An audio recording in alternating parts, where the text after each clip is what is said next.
نور ہے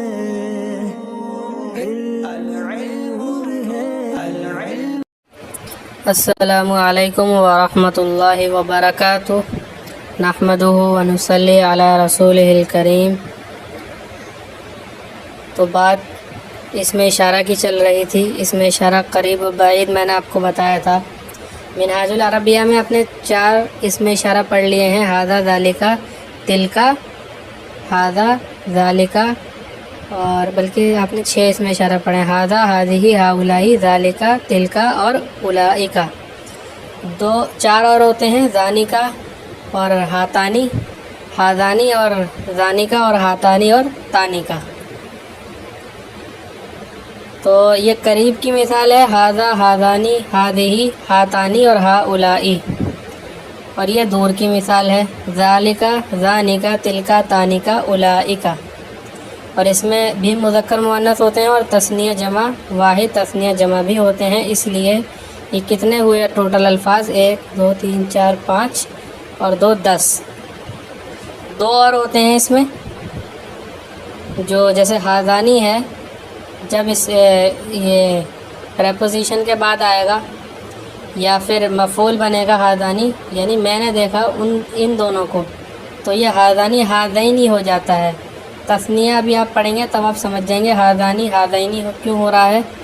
بہت سارے الفاظ ہوتے ہیں جو اس طریقے سے استعمال ہوتے ہیں، جیسے وہ حدیث ہے اللہ کے نبی صلی اللہ علیہ وسلم کی، کلمتانی حبیبتانی۔ ایسے ہی تثنیہ کی مثال ابھی ذہن میں نہیں ہے، خیر تو انشاءاللہ میں بتا دوں گا، باقی تثنیہ کا بیان آئے گا تو آپ کو اور سمجھ میں آ جائے گا۔ آپ جو ہے پورا سمجھنے کے چکر میں نہ پڑیں، جتنا سمجھ میں آ رہا سمجھیں۔ اگر پوچھنا چاہیں تو پوچھ سکتے ہیں، باقی آپ یاد کریں۔ ہذا، ہذہ، ہذا، ہاذانی، ہذہ، ہاتانی، ہؤلاء اور ذالکا، ذانکا، تلکا، تانکا، اولئک، انہیں آپ یاد کریں۔ تو ان کی ترکیب رہ رہی تھی، ترکیب کر لیجئے۔ ھذا البیت قدیم، تو ھذا اس میں اشارہ، البیت مشار الیہ جس کی طرف اشارہ کیا جا رہا ہے، اور قدیم اس کی خبر ہے، یعنی یہ گھر کیسا ہے؟ پرانا ہے، یہ گھر پرانا ہے۔ تو ھذا اس میں اشارہ، البیت مشار الیہ، ھذا اس میں اشارہ اپنے مشار الیہ سے مل کر مبتدا، قدیم خبر، مبتدا خبر سے مل کر جملہ اسمیہ خبریہ ہوا۔ ہؤلاء اخوان سعید، ہؤلاء اس میں اشارہ، اخوان مضاف، اخوان یہ اخن کی جمع ہے یعنی بھائی، اخن مانے بھائی، اور اخوان یہ اس کی جمع ہے۔ تو ہؤلاء یہ سب لوگ، اس میں اشارہ، اخوان مضاف، سعید مضاف الیہ، مضاف مضاف الیہ سے مل کر مشار الیہ، تو اور خبر بھی ہو رہے ہیں، یہ مشار الیہ خبر۔ ہؤلاء اس میں اشارہ اپنے مشار الیہ خبر سے مل کر جملہ اسمیہ خبریہ۔ تو ہم دیکھیے اردو میں بھی 2 طریقے سے بولتے ہیں اس میں اشارہ کو، یعنی کبھی کبھار اشارہ کر دیتے ہیں کسی چیز کی طرف لیکن اس کا نام نہیں بتاتے ہیں، جیسے میں کہوں یہ، تو جب کوئی اب پوچھے گا یہ سے کیا مراد ہے، پھر میں کہوں گا یہ گھر ہے، تو دیکھیے گھر جو ہے اس وقت مشار الیہ ہے، لیکن میں نے یہ بول کے جو ہے اس چیز کا نام نہیں بتایا بلکہ اس کو چھپائے رکھا۔ اور دوسرا طریقے کا سینٹینس جیسے میں کہوں یہ کتاب، تو اب آدمی پوری بات سمجھ رہا ہے، ہاں یہ کتاب، یعنی اس نے اشارہ کتاب کی طرف کیا، لیکن پھر بھی سینٹینس پورا نہیں ہوا ہے، یعنی یہ کتاب سے یہ تو سمجھ میں آ گیا کس چیز کی طرف اشارہ کر رہا ہے، لیکن سینٹینس بنانے کے لیے اب آگے وہ پوچھے گا کہ یہ کتاب سے کیا مراد ہے، یعنی یہ کتاب اچھی ہے، یہ کتاب اچھی ہے، پڑھنے کے لائق ہے۔ تو دیکھیے یہ آگے خبر ہے، تو کبھی کبھار مشار الیہ خبر بھی بنتا ہے، جب ہم اس میں اشارہ سے اس چیز کا نام نہیں بتائیں گے تو جو خبر ہوگی وہی مشار الیہ بنے گی۔ تو ہؤلاء اس میں اشارہ، اخوان مضاف، سعید مضاف الیہ، مضاف مضاف الیہ سے مل کر یہ بنے گا مشار الیہ، مشار الیہ بن کر پھر یہ خبر بنے گی، مبتدا خبر سے مل کر جملہ اسمیہ خبریہ۔ ھذہ المرأۃ صالحۃ، ھذہ المرأۃ صالحۃ، امرأۃ پہ الف لام آئے گا تو المرأۃ پڑھیں گے، اسے الامرأۃ نہیں پڑھیں گے، یہ منہاج العربیہ میں نے آپ کو بتایا تھا دوم میں۔ ھذہ اس میں اشارہ، المرأۃ مشار الیہ، اس میں اشارہ مشار الیہ سے مل کر مبتدا، صالحۃ خبر، مبتدا خبر سے مل کر جملہ اسمیہ خبریہ۔ ہاتان البنتانی، ہاتانی اس میں اشارہ، البنتانی اس کا مشار الیہ، اشارہ مشار الیہ سے مل کر مبتدا، اختانی خبر. دیکھیے اختانی یہ تثنیہ ہے، اختانی یہ کیا ہے؟ تثنیہ ہے. اچھا تو ہاتانی اس میں اشارہ، البنتانی مشار الیہ، اشارہ مشار الیہ سے مل کر مبتدا، اختانی خبر، مبتدا خبر سے مل کر جملہ اسمیہ خبریہ ہوا. اولئک طلاب المدرسۃ. اولئک، اچھا اس کا ترجمہ دیکھ لیجئے. یہ لڑکیاں، یہ دو لڑکیاں دونوں بہنیں ہیں، یہ دو لڑکیاں دو بہنیں ہیں، یہ دو لڑکیاں دو بہنیں ہیں. اولئک طلاب المدرسۃ، وہ سب مدرسے کے طالب علم ہیں، اسٹوڈنٹس ہیں. تو اولئک اس میں اشارہ طلاب، طلاب مضاف، المدرسۃ مضاف الیہ، مضاف الیہ سے مل کر یہ ہوگا مشار الیہ، اس کے بعد خبر ہوگی. تو اس میں اشارہ مبتدا، اپنی خبر مشار الیہ سے مل کر جملہ اسمیہ خبریہ. اسماء افعال، وہ اسماء یعنی اسم کی جمع اسماء آتی ہے، یعنی ناؤن کی جمع آتی ہے. عربی میں اسم معنی ناؤن اور اس کی جمع اسماء آتی ہے، بہت سارے نام. وہ اسماء ہیں جو فعل کے معنوں میں استعمال ہوتے ہیں، ان کی دو قسمیں ہیں. تو کچھ ایسے اسم ہوتے ہیں جو فعل کے معنی میں استعمال ہوتے ہیں لیکن وہ ہوتے اسم ہیں. تو دیکھ لیجئے ان کی مثالیں. قرآن میں رویدہ تو آیا ہی ہے، اور حلمہ بھی شاید حلمہ ادونا کا بھی آیا ہے. تو قرآن کریم میں بھی یہ استعمال ہوئے ہیں ایسے اسم جو فعل کے معنی میں ہوتے ہیں. تو رویدہ کا مطلب ہوتا ہے چھوڑ دو. بلہا کا مطلب ہوتا ہے یہ بھی چھوڑ دو. اس کا مطلب ہوتا ہے حیا حل، متوجہ ہو یعنی بات سن توجہ سے، متوجہ ہو یعنی فوکس کرو یہاں پہ. حلمہ آؤ. دونکا لے. علیکا لازم پکڑو، لازم پکڑو یعنی ضروری سمجھو. پکڑ، ہا کا مطلب ہوتا ہے پکڑ لے. خود کے معنی میں ہوتا ہے، خود بھی فعل ہے، اخذا یا خودو سے فعل امر خود لے. تو یہ سب اسم ہے لیکن فعل کے معنی میں استعمال ہیں، اس لیے یہ مبنی ہے. یہ مبنی کی اقسام چل رہی ہیں. تو مبنی کی اقسام میں پہلے 5 ضمیریں آئیں، پھر اس میں موصول آیا، پھر اس میں اشارہ آیا. اچھا یہ من جو ہے یہ بھی اس میں موصول ہوتا ہے، استفہام کے لیے بھی آتا ہے اور موصول کے لیے بھی. یہ جتنے بھی ہیں سب جو ہے یہ موصول ہیں. ان میں یہ اور یہ استفہام کے لیے بھی آتے ہیں اور موصول بھی ہوتے ہیں. استفہام بتا دیا تھا میں نے آپ کو، یعنی سوال پوچھنے کے لیے. تو اب اس کے بعد ان کو آپ کو یاد کرنا. رویدہ، بلہا، حیا حل، حلمہ، دونکا، علیکا، ہا. 7 ہیں یہ ٹوٹل. بمعنی فعل ماضی. اب یہ فعل ماضی کے معنی میں اور وہ امر یعنی حکم دینے کے معنی میں. دیکھیے سب میں حکم دیا جا رہا ہے لیکن اس کے اندر ماضی کے معنی پائے جا رہے ہیں. ہی ہاتھا، دور ہوا. شتانہ، جدا ہوا. سرعانہ، جلدی کی اس نے. تو یہ سب کے اندر ماضی کے معنی پائے جا رہے ہیں لیکن سب کے سب اسم ہیں، سب کے سب اسم ہیں. تو جب اسم کے اندر فعل کے معنی پائے جائیں گے، فعل ماضی کے، امر کے، جو کہ مبنی الاصل ہیں، جو شروع سے ہی مبنی ہیں، ان کو عرب مبنی ہی پڑھتے ہیں، ان پہ کوئی حرکت نہیں بدلتے، وہ جس حالت میں اسی حالت میں برقرار رہتے ہیں، اسی لیے انہیں مبنی کہتے ہیں. اور ان کے معنی جو ہے اسم کے اندر جب پائے جائیں گے، ایک علامت جو ان کے اندر معنی کی علامت ہے کہ امر کا مطلب حکم دینا ہوتا ہے، وہ معنی اسم کے اندر پائے جائیں گے تو وہ مبنی ہو جاتا ہے، اسی جیسا ہو جاتا ہے. تو جس کے اندر جو صفت ہوتی ہے وہ اسی جیسا ہو جاتا ہے جس کی صفت اس کے اندر ہے. تو وہی مثال ہے. تو اسم کے اندر اگر فعل ماضی مبنی ہے، اس کے معنی پائے جائیں گے تو وہ بھی مبنی ہو جائے گا. فعل امر کے معنی پائے جائیں گے تو وہ بھی مبنی ہو جائے گا. اسماء اصوات، وہ اسماء جو آواز کے معنی میں ہو، یعنی آواز، کسی طریقے کی آواز، جیسے ہم اردو میں بھی بولتے ہیں او ہو. تو یہ جو ہے اس طریقے کی آواز، یا خوشی کے وقت میں بولتے ہیں آہ. بہت ساری آوازیں ہم نکالتے ہیں اپنی زبان میں بھی. تو عرب بھی کچھ آوازیں نکالتے ہیں. تو دیکھیے وہ آوازیں بتا رہے ہیں. وہ اسماء ہیں جن سے کسی آواز کی نقل مقصود ہوتی ہے، جیسے اخ اخ. اس کا مطلب ہے کھانسی کی آواز، یعنی جب کھانسی آتی تو اخ اخ کہتے ہیں. ہم بھی کہتے ہیں اف اف. یہ تو قرآن میں بھی آیا ہے، اف مت کہو، مطلب وَلَا تَقُلْ لَهُمَا اُفٍّ. تو اف اف درد اور کرب کی آواز، یہ مطلب تکلیف، درد اور کرب کی آواز. بخا بخا، خوشی اور مسرت. مسرت معنی خوش ہونا، وہی دونوں کے معنی ایک جیسے ہیں. خوشی اور مسرت کی آواز، یعنی جب عرب خوش ہوتے ہیں تو بخا بخا کہتے ہیں. اس کے کوئی معنی نہیں ہے، لیکن یہ مبنی ہے۔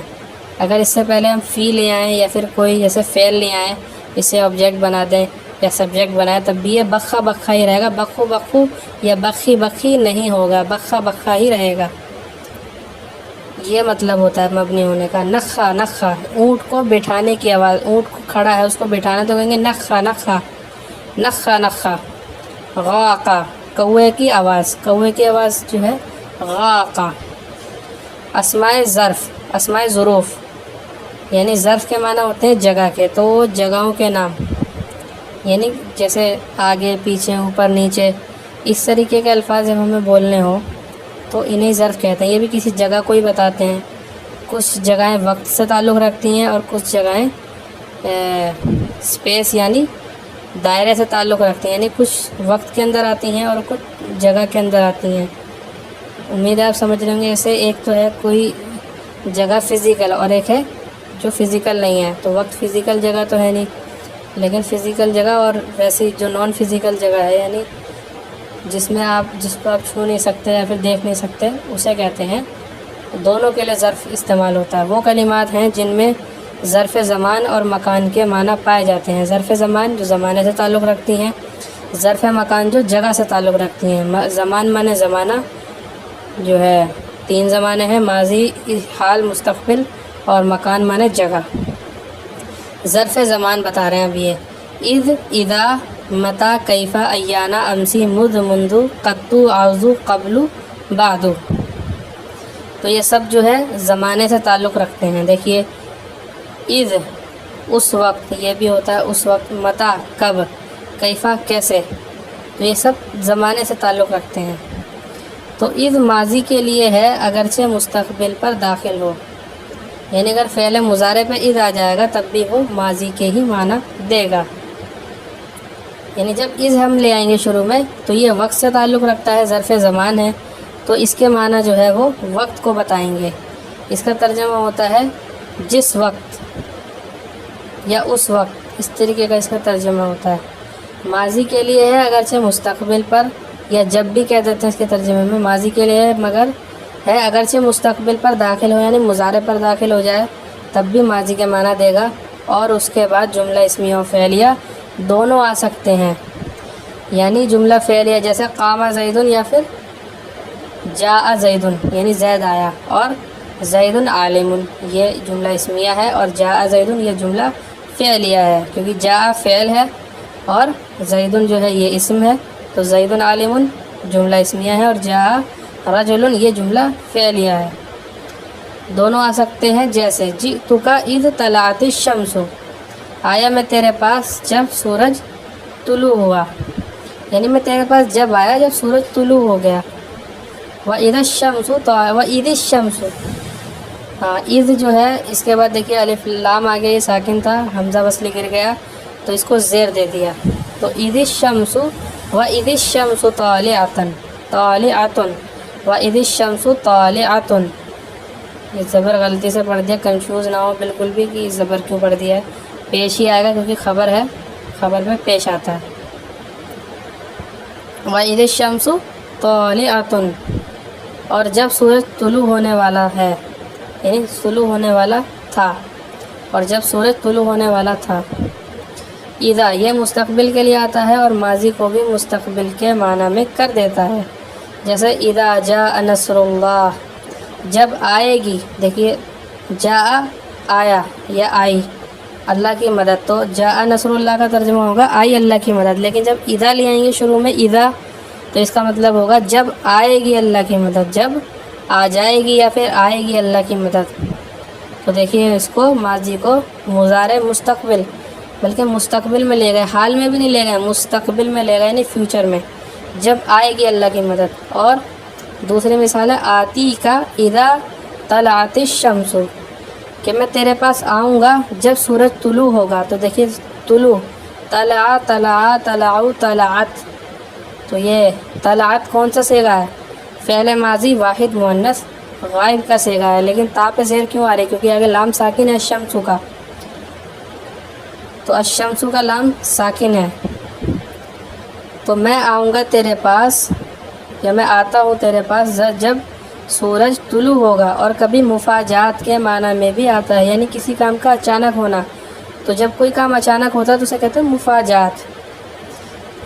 کبھی مفاجات کے لیے بھی آتا ہے، جیسے خرجت فإذا السبع واقف، کہ میں نکلا تو اچانک درندہ کھڑا تھا۔ تو میں نکلا تو اچانک درندہ کھڑا تھا۔ پس بھی کر سکتے ہیں فا کا ترجمہ، اور تو بھی کر سکتے ہیں۔ میں نکلا پس اچانک درندہ کھڑا تھا، تو اذا کا معنی اچانک کے ہو جائیں گے۔ متى یہ شرط اور استفہام کے لیے آتا ہے۔ استفہام یعنی سوال پوچھنے کے لیے۔ متى یہ ترجع، رجع یرجع، یہ مضارع آپ پڑھ چکے ہیں منہاج العربیہ میں۔ تو متى ترجع کا کیا ترجمہ ہوگا؟ آپ کب آؤ گے۔ رجع یرجع مانے لوٹنا۔ متى ترجع، آپ کب لوٹو گے، تو یہ استفہام ہو گیا۔ اور متى تصم، جب آپ روزہ رکھو گے تو میں روزہ رکھوں گا، جب تم روزہ رکھو گے میں روزہ رکھوں گا، تو یہ شرط لگا دی۔ جب تم روزہ رکھو گے تو میں روزہ رکھوں گا، تو متى شرط کے لیے بھی آتا ہے اور استفہام کے لیے بھی آتا ہے۔ مثال دے رہے ہیں یہ پہلے تو شرط کی، متى تصم، جب تو روزہ رکھے گا میں روزہ رکھوں گا، یہ شرط کی مثال ہے۔ اور متى تسافر، تم کب سفر کرو گے، یہ استفہام کی مثال ہے۔ تو کب اور جب یہ شرط کے معنی جب آئیں گے تب جب کا ترجمہ کریں گے، اور جب سوال پوچھیں گے تو کب کا ترجمہ کریں گے متى سے۔ اور اذا یہ بھی آپ امید ہے سمجھ گئے ہوں گے، یہ یاد کرنے کی چیزیں ہیں، آپ اسے یاد کیجئے، ورنہ پڑھیے اسے بار بار، انشاءاللہ تعالی یاد ہو جائے گا۔ اور یہ دعا بھی پڑھتے رہیں جو میں نے آپ کو بتائی ہے، اللہم انی اسألک علما نافعا، اور اللہ سے دعا کریں۔ دیکھیے اللہ تعالیٰ سے دعا کریں گے انشاءاللہ آپ کا ذہن اللہ پاک کھول دیں گے۔ اللہ سے دعا کریں کہ یہ اس زبان کو جو ہے سکھا دیں اور اس سے دین کا کام لیں اور نجات کا ذریعہ بنائیں، تو انشاءاللہ آپ کو یہ زبان آ جائے گی۔ اصل کام یہ ہے کہ اپنی محنت اور پھر اللہ سے دعا۔ کیفا، یہ حال دریافت کرنے کے لیے آتا ہے، یہ کسی کی طبیعت پوچھنی ہو، حال پوچھنا ہو، اس کے لیے کیفا آتا ہے۔ جیسے کیفا انتا، آپ کیسے ہو، کیسے ہو آپ۔ تو ای فی ای حال انتا، ای کا مطلب ہوتا ہے یعنی، ای مانے یعنی، ای فی ای حال انتا، تو کس حال میں، یعنی کون سے حال میں ہو آپ، کون سے حال میں آپ ہو، یعنی تم کس حال میں ہو۔ تو کون سے کو ہم کس سے بھی ترجمہ کرتے ہیں اپنی اردو زبان میں، فی ای حالن، تو ایو حالن کا مطلب ہوتا ہے کون سا حال، تو فی ای حالن کون سے حال میں آپ، یعنی آپ ہو۔ امید ہے آپ ترجمہ سمجھ گئے ہوں گے۔ ایو حالن کون سا حال، فی ای حالن کون سے حال میں، انتا آپ ہو۔ تو یعنی کیفا انتا کا ترجمہ اصل میں یہ ہے، فی ای حالن انتا، آپ کس حال میں ہو۔ ایانا، تو دیکھیے یہ بھی زمانے کو بتا رہا ہے، یعنی ابھی آپ کس حال میں ہو یا پھر پہلے سے کس حال میں تھے، تو یہ بھی زمانے کو بتاتا ہے۔ ایانا یہ وقت دریافت کرنے کے لیے آتا ہے، قرآن کریم میں آیا ہے ایانا یوم الدین، قیامت کا دن کب ہے، ایانا یوم الدین، کب ہے دن جزا کا، یعنی قیامت کا دن، جزا کا دن کب ہے، بدلے کا دن کب ہے۔ دین کا مطلب ہوتا ہے بدلہ، تو بدلے کا دن، ایانا کب ہے، یوم الدین بدلے کا دن۔ ایانا اور متى میں فرق جو ہے ابھی اتنا ہی سمجھ لیجئے کہ ایانا جملہ اسمیہ پہ آتا ہے اور متى جو ہے جملہ فعلیہ پہ آتا ہے، یا متى جملہ اسمیہ فعلیہ دونوں پہ آتا ہے اور ایانا جملہ اسمیہ پر آتا ہے، اور تفصیل آگے آ جائے گی انشاءاللہ۔ امسی، کیونکہ ایانا کا ابھی تک میرے سامنے کوئی استعمال نہیں آیا ہے، اس لیے مجھے اس کے بارے میں زیادہ معلومات نہیں ہے، بہت کم استعمال ہے اس کا، قرآن میں استعمال ہے۔ تو بس یہ مثال ہے قرآن کریم کے اندر جو میرے ذہن سے گزری ہے۔ امسی، جیسے جانی زیدن امسی، امسی کا معنی ہوتا ہے گزرا ہوا کل، پاسٹ یعنی یسٹرڈے۔ تو جانی آیا میرے پاس زید، زید آیا میرے پاس امسی کل، یعنی گزشتہ کل آیا، تو یہ بھی زمانے کو بتاتا ہے۔ تو جو بھی زمانے کو بتاتا ہے وہ بھی ظرف ہوتا ہے۔